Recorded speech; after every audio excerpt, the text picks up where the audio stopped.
of evil lurks in the hearts of men. The shadow knows.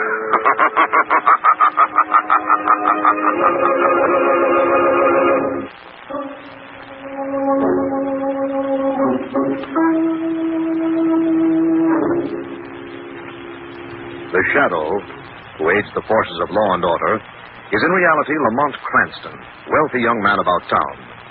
Years ago in the Orient, Cranston learned a strange and mysterious secret, the hypnotic power to cloud men's minds so they cannot see him. Cranston's friend and companion, the lovely Margot Lane, is the only person who knows to whom the voice of the invisible shadow belongs. Today's drama, The Chill of Death.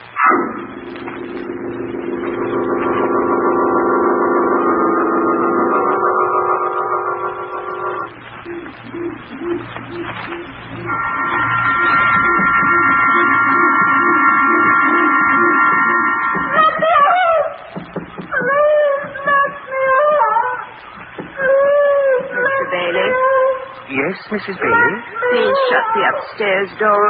Of course, my dear.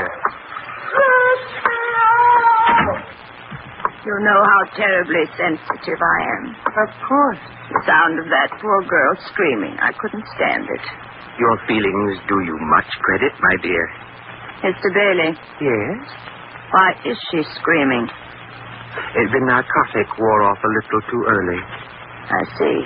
The neighbors? You can't hear her. The walls are quite thick. I still don't like it. Suppose someone were to come in. It's late, my dear. No one will. We should think of something, Mr. Bailey, for the future. It's upsetting this way. I have always felt, my dear, that in the course of a long life I have never met a woman of such exquisite sensibility as yours. Thank you, my dear. I wonder what's on the radio. Mr. Bailey. Yes? Tune in to something pleasant. Music, perhaps. Not one of those crime programs. They're so morbid.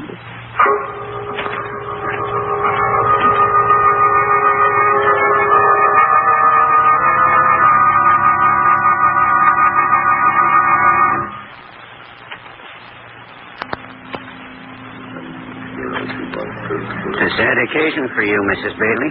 So it is, Dr. White. Mr. Bailey and I were so fond of dear Hilda. I think it was very kind of you to give the girl such a lovely funeral. Well, she had no family of her own. It's the least, Mr. Bailey said to me, it's the least we can do. Of course. It's too bad. But pneumonia is no respecter of persons nor affections. Still, it's rather strange. What is strange, Dr. White? Well, those bruises on her hands. Bruises on her hand? Yes, just as though she'd beaten against a wall with them. Oh, that. We'd some repairs to do in the kitchen. Mr. Bailey wanted to call a man in, but Hilda insisted on doing it herself. She was so good to us. Poor girl actually left us some insurance. Oh? Yes.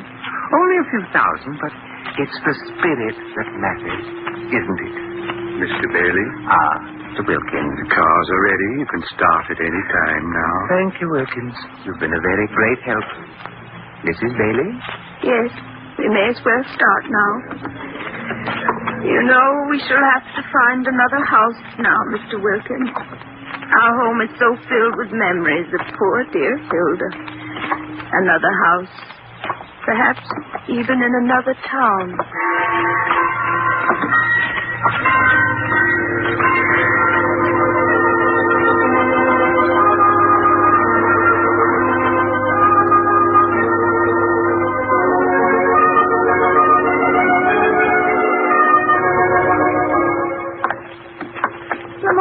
Mr. Carlton Hicks.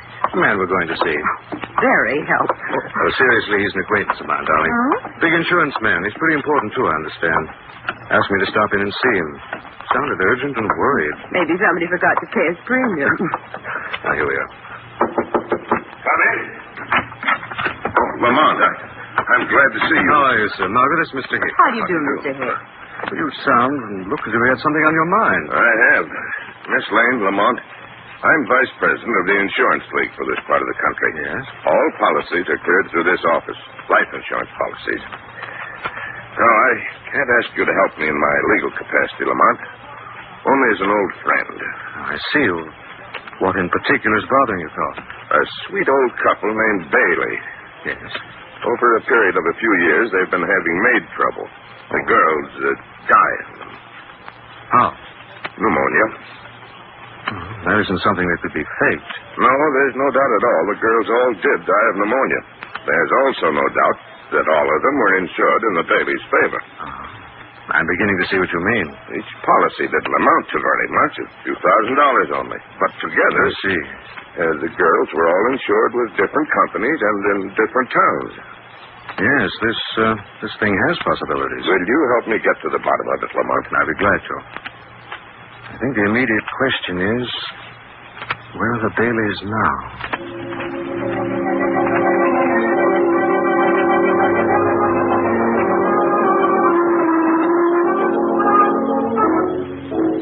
So we've come to you, Dr. White, to see if you could give us any information about the death of Mr. and Mrs. Bailey's maid, Hilda Swanstrom. She died of pneumonia, Mr. Cranston. I can tell you that. You're certain? Well, it's not an illness a general practitioner is likely to miss, Mr. Cranston. We just want to be very certain of the facts, Dr. White. Well, the facts are that the girl contracted pneumonia somehow, Miss Lane, that I was called in when she was already delirious, and that her case was hopeless.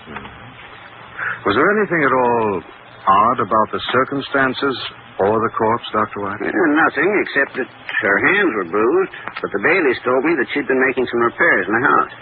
Bruised hands. Tell me, have the Baileys lived here for any length of time? Some months. I see. And now? Well, they've moved, that town. The tragedy apparently left a very deep impression on Mrs. Bailey. Possibly. Dr. White, was there anyone in town they were especially friendly with? Wilkins, perhaps. That's James Wilkins, undertaker. Excuse me, mortician. Not that they were really friendly with him, but when the tragedy occurred, he was very helpful. It's an odd acquaintance. Mr. Cranston, you're discussing this thing almost as though it were, well, a crime of some kind or other. Yes. Perhaps it is. Not a crime of some kind or other, but very possibly the crime of murder.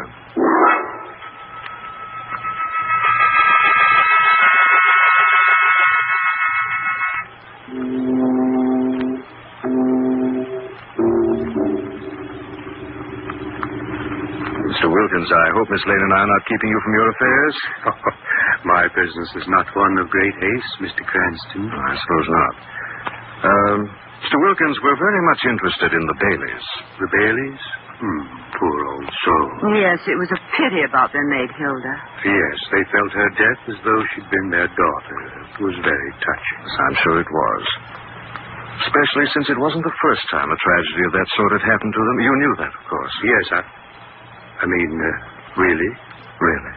Well, some people are unlucky, I suppose. You mean the Baileys? Yes. Oh, I was thinking of their maids. Mr. Wilkins, where are the Baileys now? I'm sorry, but I don't know. No, I don't know. Oh, it's later than I thought. You'll excuse me? I have an appointment. Of course. Coming, Margot? Goodbye, Mr. Wilkins. And thank you very much for your help.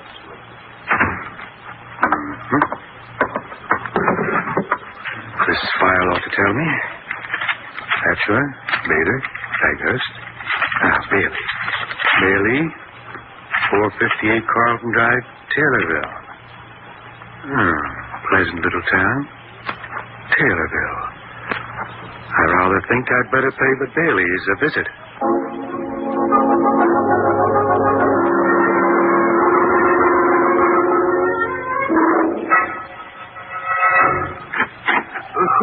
Good evening, Mr. Bailey. Oh, Mr. Wilkins. What brings you here to Taylorville? Just a visit, purely a social visit, Mr. Bailey. I see. Come in. Thank you. You call at a late hour, Mr. Wilkins. My wife and I had already retired. Pity you didn't let your maid answer the doorbell, or don't you have a maid? We have not as yet hired one. But surely you didn't come all the way here to Taylorville to discuss maids. A gentleman came to my place earlier today, merely to discuss maids. Yes? Especially Hilda, your last maid. Who was he? Mr. Cranston. Never heard of the man. Apparently he heard of you. However, I didn't furnish him with your address. How did you happen to know it? I've been interested, shall we say, ever since I discovered that Hilda was not the only one of your maids who died of pneumonia. True. A series of unhappy coincidences. Mr. Bailey, I'm no longer a young man. I find my duties arduous. I've been thinking of retiring. Indeed. Unfortunately, however, I can't afford to retire. That's a pity. But then, we must cut our cloth to fit our pattern, mustn't we? Oh, yes. But I've been thinking of a new pattern, Mr. Bailey. One involving a series of unhappy girls who all died of pneumonia shortly after being employed by dear old Mr. and Mrs. Bailey. A pattern the police might find significant. Police? Mr. Wilkins, your requirements for retiring are... $5,000. Tidy sum. A modest sum. I shall have to consider. I am most anxious, Mr. Bailey, to retire at once. I'm afraid you have no time for consideration. I see. Well, in that case, I suppose I shall have to comply with your request. You are a philosopher, Mr. Bailey. Am I? You flatter me. Here we are, right in the desk. I think, Mr. Bailey, in your hand. A knife, Mr. Wilkins. But you can't... Mr. Wilkins, you are a blackmailer. A blackmailer is never satisfied with the initial payment. He returns always for more and more. I couldn't put up with that. The hour is late. You will not be heard. You, sir, are a blackmailer, and I am a murderer. You have practiced your calling tonight, and now I shall practice mine.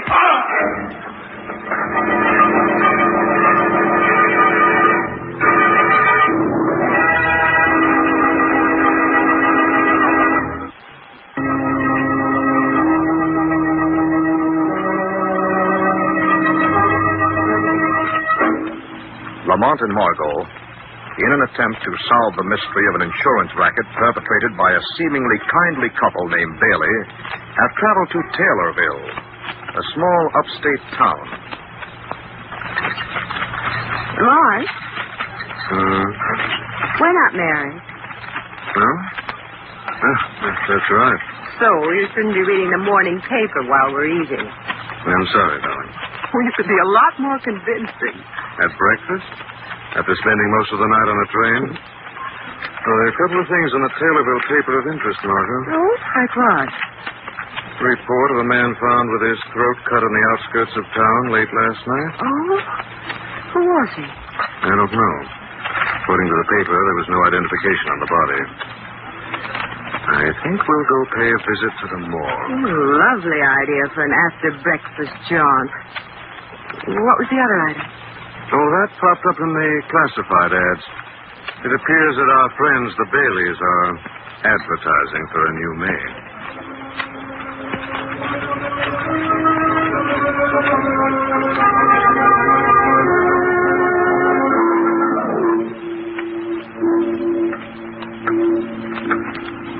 Lamont, I'm freezing. Morgues are funny that way. Who do you think the murdered man is? There you are. Find out in a moment. Lamont, it's Wilkins, the mortician. Thanks a lot, but it's not the man I'm looking for. Okay. Come along, Margot. Lamont, it was Wilkins. Yes, I just assumed the authorities didn't know about it just yet. The Baileys had anything to do with his death. Couldn't be a coincidence. I shouldn't think so. I want them to think their little secret hasn't been discovered as yet. Otherwise, they'd be more on guard. There we are. That poor man Wilkins. Probably a blackmailer. Why? Now, he wouldn't tell us where the Baileys had gone, yet he himself obviously knew. Lamont, I have an idea. If we go to them directly, they'll deny everything. There isn't any proof against them, is there? No, apparently not. They've been very cautious. But they wouldn't be cautious with a new maid, would they?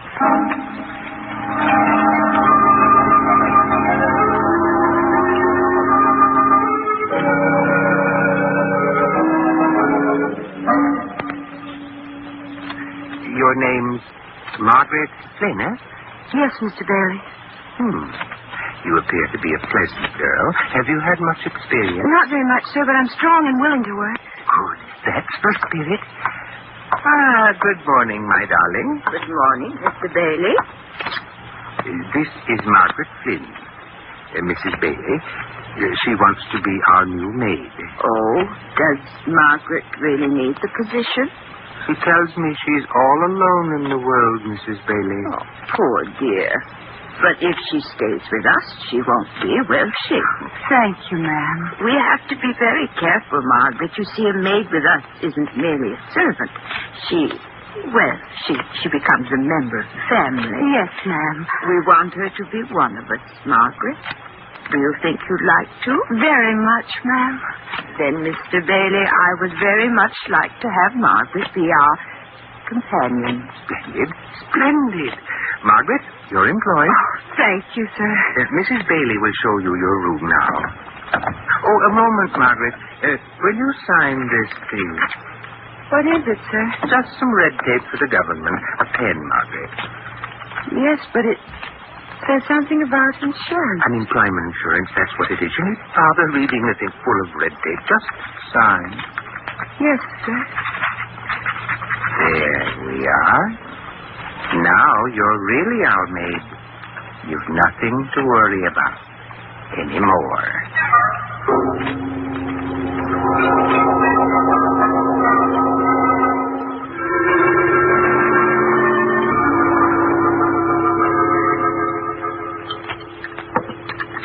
Splendid dinner, my dear.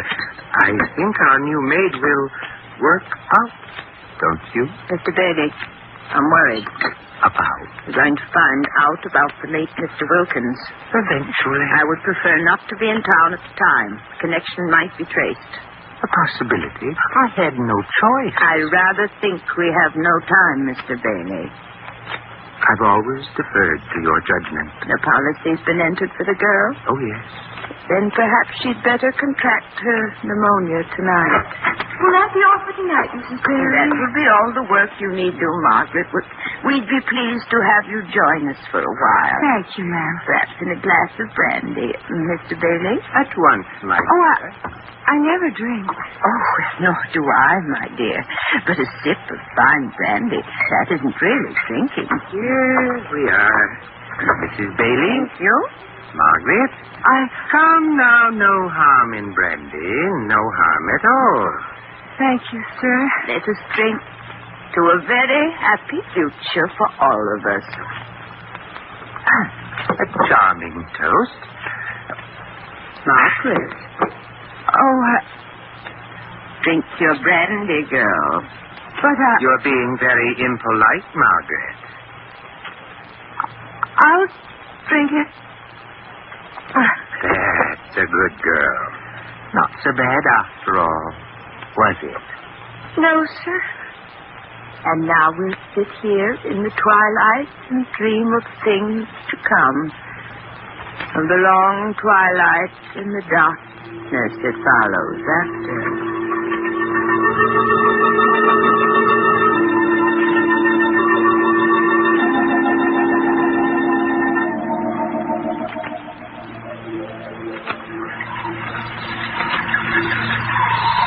What a soothing sound, the sound of running water. Oh, my dear, I'm rather tired. Shall we go to bed? Very well. The door. I'd better answer it. That sound, perhaps, Mrs. Bailey, you might oblige us with a little Chopin until our visitor leaves. Of course.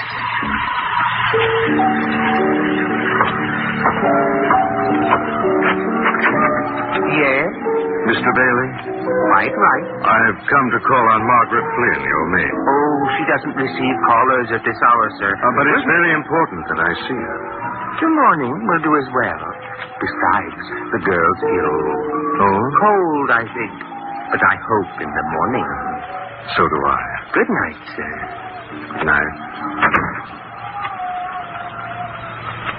For a shadow, I think it may be a good night. But for the Baileys, it will be a very bad one.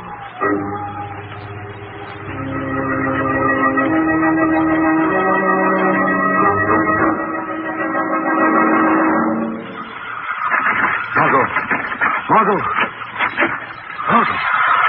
Lamont! Come on, here. Let me help you, darling. Here.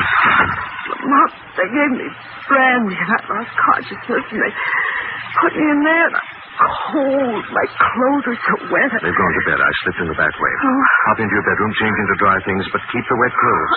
I don't understand. We've no proof, Margot, yet. All we could say now is that I found you in the shower with your clothes on. The district attorney would conclude you were mad or drunk. The jury would believe the same. Yes, that's right. In the morning, Margot, the Baileys may have a surprise. Shadow may fall on them.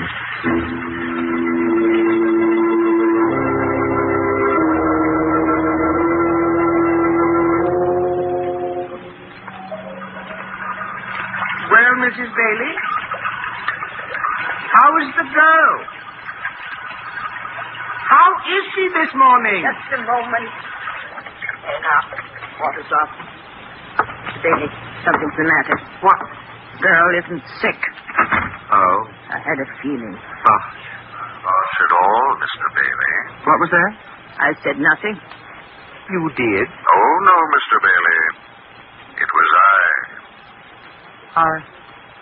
I'm going mad. No, Mr. Bailey, you're not. Because I hear him, too. Good for you, Mrs. Bailey. Who are you? The Shadow. Must be some joke. You're made of sterner stuff than your husband, Mrs. Bailey. Too bad he's not as strong as you. I don't know what... Murders are best performed alone, Mrs. Bailey. A weak accomplice often becomes a betrayer. Get out of here. Look, Mrs. Bailey. Look at him. Get tremble. out of here. See the hysteria in his eyes. Get out. The frantic way he looks about this room in search of a shadow. Can you be quite sure that your life is safe in his hands? Still you. I'll be still. But will he, Mrs. Bailey, unless... Yes? Unless he joins your maids. Join the maid. He wouldn't. No? Look at her, Mr. Bailey. Scheming. Mrs. Bailey? He's lying. Do you think I'm lying, Mr. Bailey? You who know your wife so well, your murderous wife whose dear sweet little head hatched the plan of murder you've been following? She was the one who... Of course she was. There's only one hope for you, Mr. Bailey. What's that? Listen to him. One hope. Confession. Confess to the police and Mrs. Bailey would care very little about your death. She'd be contemplating her own. Listen to him, you fool. And with confession, Mr. Bailey, you could plead that you were only a tool in her hands, that you were not fully responsible. Mr. Bailey, don't listen. Life is sweet, Mr. Bailey. Even in a cell, life is sweeter than dancing on empty air with a noose around your neck. I'll write that confession. No. I'll write it. It's a trap. Better than a death trap sprung by the state executioner. Better than to die gasping out your life with pneumonia. I'll write. Mr. Bailey, don't. Be going. Won't let you write. Let go of me. I tell you, let you go. You struck your loving wife, Mr. Bailey. I'm afraid you're not a very kind and considerate husband after all. Now there's paper. Yes, sir. There's ink. I will. Write, Mr. Yes, Bailey. I will, Mr.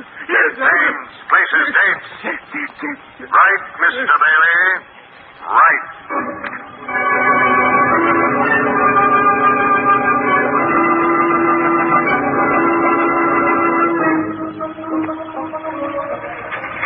You better let me sit next to the window, Margot. You've had enough chills for one day. I didn't do too badly for an unemployed maid, darling. I came out with nothing worse than if you... sniffles. You're very lucky that's the worst, Margot, after seeing the loving Baileys in action. He made his wife add her confession to his after the police arrived. Yes. There's enough evidence now to convict a half a dozen Baileys. Well, I'm just glad there isn't more. Isn't more evidence? More Baileys. A couple is exactly two more than this world needs.